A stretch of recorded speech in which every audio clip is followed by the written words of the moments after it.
शांति। आज 5 अप्रैल 2025 के साकार मधुरमा वाक्य हैं मधुबन से। आज मीठे बाप दादा जी ने कहा, मीठे बच्चे, तुम्हें अभी नाम रूप की बीमारी से बचना है। उल्टा खाता नहीं बनाना है। एक बाप की याद में रहना है। एक बाप की याद ही हमारी अवस्था को ऊंचा बनाती है, हमें देवान से छुड़ाती है और हमें हमारे सत्य अनादि स्वरूप में, यानी कि हमारे आत्मिक स्वरूप में स्थित कराती है। तो इसलिए बार बार बाबा यही अटेंशन खिंचवाते हैं, एक मुझ बाप को याद कर, अपने को आत्मा समझ, मुझ एक को याद करो। किसी की देह में नहीं फंसना है, किसी के नाम रूप में नहीं फंसना है। अगर किसी के नाम रूप में फंसे तो माया उल्टा कर्म करा देगी, विकर्म करा देगी। तो इसलिए सिर्फ उस एक निराकार को याद करना है। प्रश्न है, भाग्यवान बच्चे किस मुख्य पुरुषार्थ से अपना भाग्य बना देते हैं? उत्तर है, भाग्यवान बच्चे सबको सुख देने का पुरुषार्थ करते हैं। मनसा वाचा कर्मणा कोई को दुख नहीं देते हैं, शीतल होकर चलते हैं तो भाग्य बनता जाता है। तुम्हारी ये स्टूडेंट लाइफ है। तुम्हें अब घुटके नहीं खाने हैं, अपार खुशी में रहना है। गीत चला है, तुम ही हो माता पिता, तुम ही हो, तुम ही हो बंधु सखा, तुम ही हो। ओम शांति। सभी बच्चे मुरली सुनते हैं। जहां भी मुरली जाती है, सब जानते हैं कि जिसकी महिमा गाई जाती है वो कोई साकार नहीं है, निराकार की महिमा है। निराकार साकार द्वारा अभी सम्मुख मुरली सुना रहे हैं। ऐसे भी कहेंगे, अभी हम आत्मा उन्हें देख रहे हैं। आत्मा बहुत सूक्ष्म है, इन आंखों से देखने में नहीं आती। भक्ति मार्ग में भी जानते हैं कि हम आत्मा सूक्ष्म है, परंतु पूरा रहस्य बुद्धि में नहीं है कि आत्मा है क्या। आत्मा क्या है, किसी को कुछ नहीं पता। परमात्मा को याद करते हैं, परंतु वो है क्या, ये दुनिया नहीं जानती। तुम भी नहीं जानते थे। अभी तुम बच्चों को ये निश्चय है कि ये कोई लौकिक टीचर व संबंधी भी नहीं है।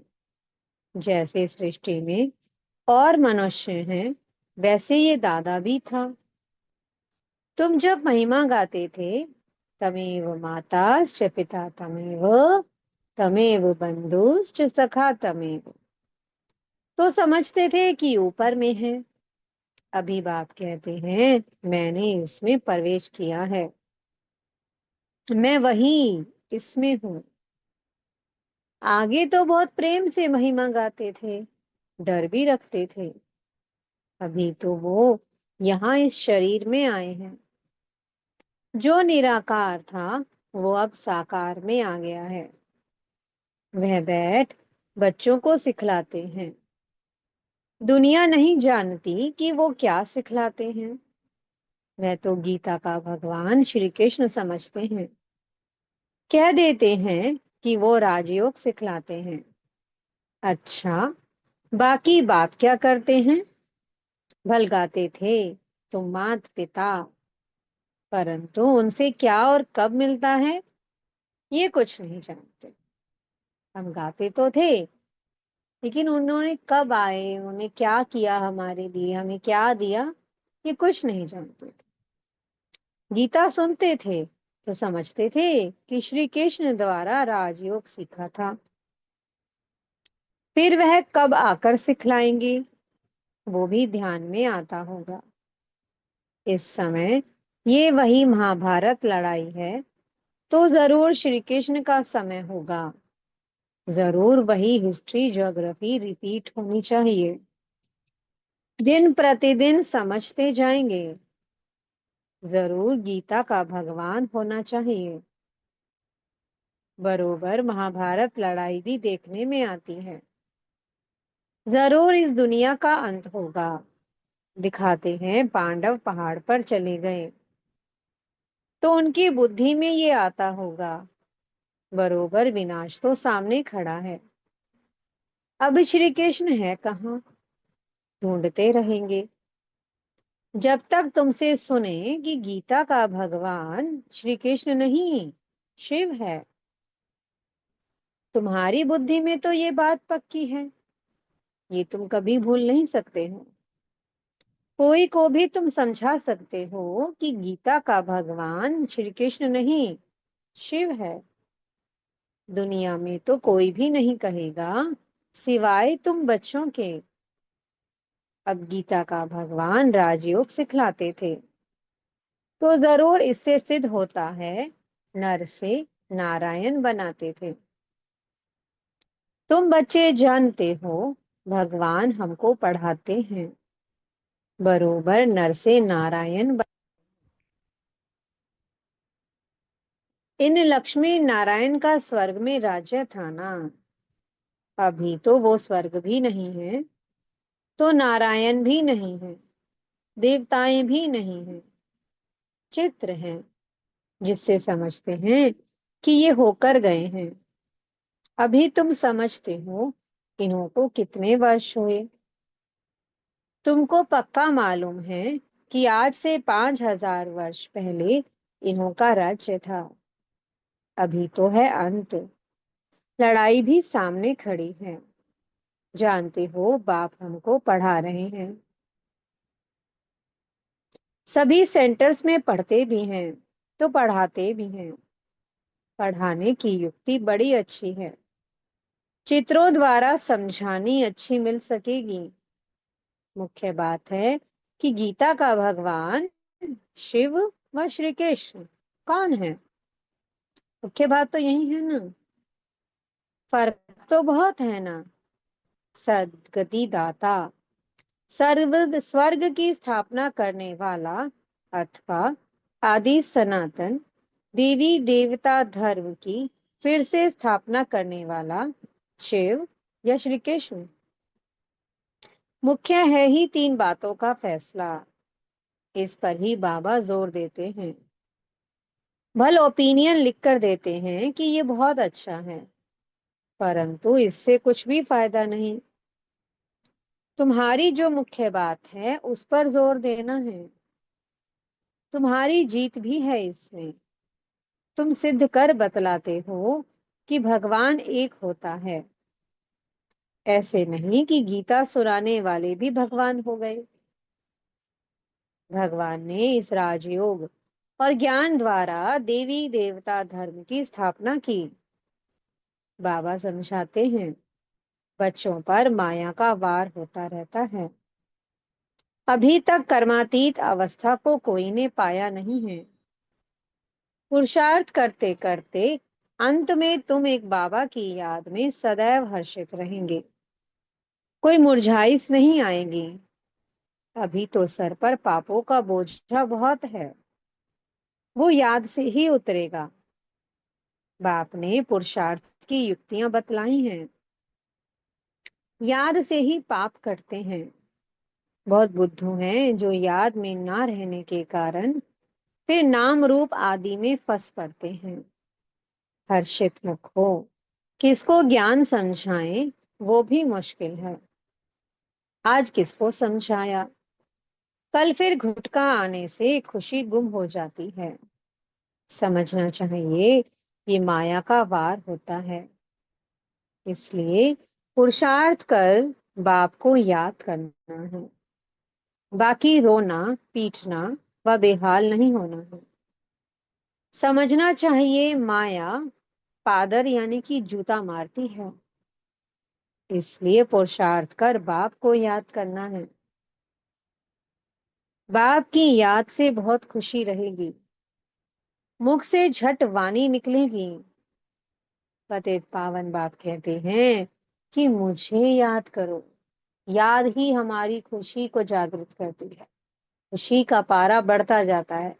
अगर याद नहीं होगी तो माया का वार होगा, चमाट मारेगी माया। इसलिए माया के वार से बचना है तो एक का हाथ पकड़ कर रखना है। मनुष्य तो एक भी नहीं जिसको रचता बाप का परिचय हो। मनुष्य होकर और बाप को ना जाने तो जानवर से भी बदतर हुआ। गीता में श्री कृष्ण का नाम डाल दिया है तो बाप को याद कैसे करें? ये बड़ी भूल है जो तुमको समझानी है। गीता का भगवान शिव बाबा है, वही वर्षा देते हैं। मुक्ति जीवन मुक्ति दाता वो है, और धर्म वालों की बुद्धि में बैठता नहीं है। वो तो हिसाब किताब चुकतो कर वापस चले जाएंगे। पिछाड़ी में थोड़ा परिचय मिला, फिर भी जाएंगे अपने धर्म में। तुमको बाप समझाते हैं कि तुम देवता थे, अभी फिर बाप को याद करने से तुम देवता बन जाएंगे, विकर्म विनाश हो जाएंगे। फिर भी उल्टे सुल्टे धंधे कर लेते हैं। बाबा को लिखते हैं, आज हमारी अवस्था मुरझाई हुई है, बाप को याद नहीं किया। अब याद नहीं करेंगे तो जरूर मुरझाएंगे। ये है ही मुर्दों की दुनिया, सभी मरे पड़े। तुम बाप के बने हो तो बाप का फरमान है मुझे याद करो तो विकर्म विनाश हो जाए। आज बाबा ने कितनी बार मुरली में कहा है, फरमान दे दिया है कि मुझे एक को याद करो। विकर्मों का बहुत बोझा है, तो बाबा इसलिए बार बार कहते हैं मुझे याद करो। बहुत रहम आता है बाबा को बच्चों पर कि बच्चे पुरुषार्थ कर, पूरा पवित्र बन, संपूर्ण पावन कर बाबा के संग संग जाएं, सजाएं नहीं खाएं। ये शरीर तो पुराना तमो प्रधान है, पिछाड़ी तक कुछ न कुछ होता रहेगा। जब तक बाप की याद में रह कर्मातीत अवस्था को पाए, तब तक माया हिलाती रहेगी, किसको भी छोड़ेगी नहीं। जांच करते रहना चाहिए कि माया कैसे धक्का खिलाती है। भगवान हमको पढ़ाते हैं, ये भूलना क्यों चाहिए?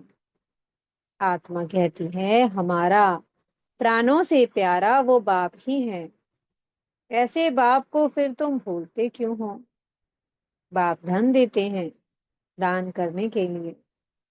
प्रदर्शनी मेले में तुम बहुतों को दान कर सकते हो, आपे ही शौक से भागना चाहिए।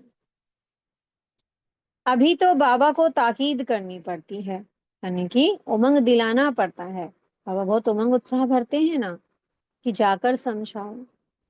उसमें भी अच्छा समझा हुआ चाहिए, देह अभिमानी का तीर लगेगा नहीं। तलवारें भी अनेक प्रकार की होती हैं, तुम्हारा भी योग की तलवार बड़ी तीखी चाहिए। सर्विस का उल्लास चाहिए, बहुतों का जाकर कल्याण करें। बाप को याद करने की ऐसी प्रैक्टिस हो जाए जो पिछाड़ी में सिवाय बाप के और कोई याद ना पड़े, तब ही तुम राजाई पद पाएंगे। अंतकाल जो अल्फ को सिमरे और फिर नारायण को सिमरे, बाप और नारायण वर्षा ही याद करना है।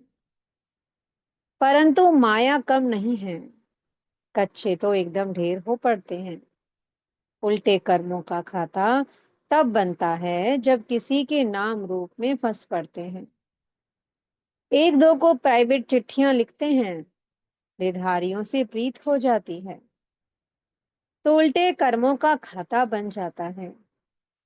बाबा के पास समाचार आते हैं, उल्टा सुल्टा काम कर फिर कहते हैं बाबा हो गया। अरे खाता उल्टा तो हो गया ना, ये शरीर तो पलित है, पतित है, तो उनको तुम याद क्यों करते हो? बाप कहते हैं मुझे याद करो तो सदैव खुशी रहे। आज खुशी में हैं, कल फिर मुर्दे बन पड़ते हैं। जन्म जन्मांतर राम नाम रूप में फंसते आते हैं ना।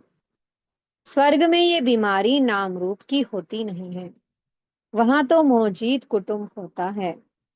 जानते हैं, हम आत्मा हैं, शरीर नहीं। वो है ही आत्म अभिमानी दुनिया, और यहाँ है देह अभिमानी दुनिया। फिर आधा कल्प तुम देही अभिमानी बन जाते हो। अब आप कहते हैं देह अभिमान छोड़ो। देही अभिमानी होने से बहुत मीठे शीतल हो जाएंगे, ऐसे बहुत थोड़े हैं। पुरुषार्थ कराते रहते हैं कि बाप की याद ना भूलो। बाप फरमान करते हैं, मुझे याद करो, चार्ट रखो। परंतु माया चार्ट भी रखने नहीं देती है। ऐसे मीठे बाप को तो कितना याद करना चाहिए। ये तो पतियों का पति, बापों का बाप है ना। बाप को याद कर और फिर दूसरों को भी आप समान बनाने का पुरुषार्थ करना है। इसमें दिलचस्पी बहुत अच्छी रखनी चाहिए। सर्विसेबल बच्चों को तो बाप नौकरी से छुड़ा देते हैं। सरकमस्टांस देख कहेंगे, अब इस धंधे में लग जाओ। एम ऑब्जेक्ट तो सामने खड़ी है। भक्ति मार्ग में भी चित्रों के आगे याद में बैठते हैं ना। तुमको तो सिर्फ आत्मा समझ परमात्मा बाप को याद करना है। विचित्र बन विचित्र बाप को याद करना है। ये मेहनत है। विश्व का मालिक बनना कोई मासी का घर नहीं है। बाप कहते हैं, मैं विश्व का मालिक नहीं बनता हूँ, तुमको बनाता हूँ। कितना माथा मारना पड़ता है। सपूत बच्चों को तो आपे ही औना लगा रहेगा। छुट्टी लेकर भी सर्विस में लग जाना चाहिए। कई बच्चों को बंधन भी हैं, मोह भी रहता है। बाप कहते हैं, तुम्हारी सब बीमारियां बाहर निकलेंगी। तुम बाप को याद करते रहो। माया तुमको हटाने की कोशिश करती है। याद ही मुख्य है।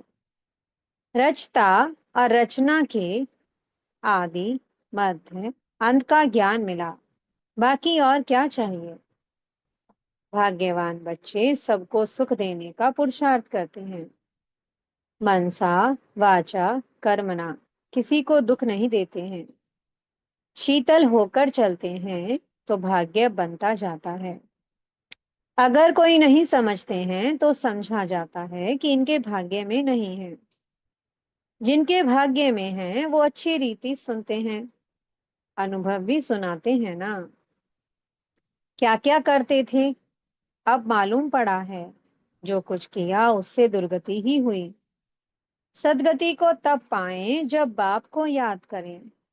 बहुत मुश्किल कोई घंटा आधा घंटा याद करते होंगे, नहीं तो गुटखा खाते रहते हैं। बाप कहते हैं, आधा कल गुटखा खाया, अब बाप मिला है। स्टूडेंट लाइफ है तो खुशी होनी चाहिए ना। परंतु बाप को घड़ी घड़ी भूल जाते हैं। बाप कहते हैं, तुम कर्म योगी हो। वो धंधा आदि तो करना ही है। नींद भी कम करना अच्छा है। याद से कमाई होगी, खुशी भी रहेगी। याद में बैठना जरूरी है। दिन में तो फुर्सत नहीं मिलती है, इसलिए रात को समय निकालना चाहिए। याद से बहुत खुशी रहेगी। किसको बंधन है तो कह सकते हैं कि हमको तो बाप से वर्षा लेना है, इसमें कोई रोक नहीं सकता। सिर्फ गवर्नमेंट को जाए समझाओ कि विनाश सामने खड़ा है।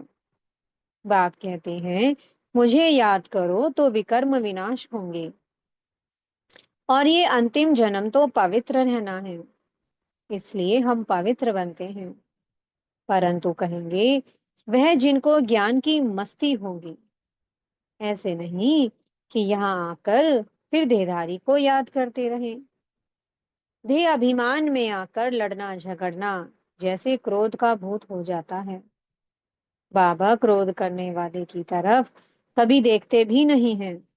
सर्विस करने वालों से प्यार होता है। देह अभिमान की चलन दिखाई पड़ती है। गुलगुल तब बनेंगे जब बाप को याद करेंगे। मूल बात है ये। एक दो को देखते बाप को याद करना है। सर्विस में तो हड्डियां देनी चाहिए। ब्राह्मणों को आपस में शीर खंड होना चाहिए, लून पानी नहीं होना चाहिए। समझ न होने के कारण एक दो से नफरत, बाप से भी नफरत लाते रहते हैं। ऐसे क्या पद पाएंगे? तुमको साक्षात्कार होंगे, फिर उस समय स्मृति आएगी, ये हमने गफलत की। बाप फिर कह देते हैं कि तकदीर में नहीं है, तो क्या कर सकते हैं।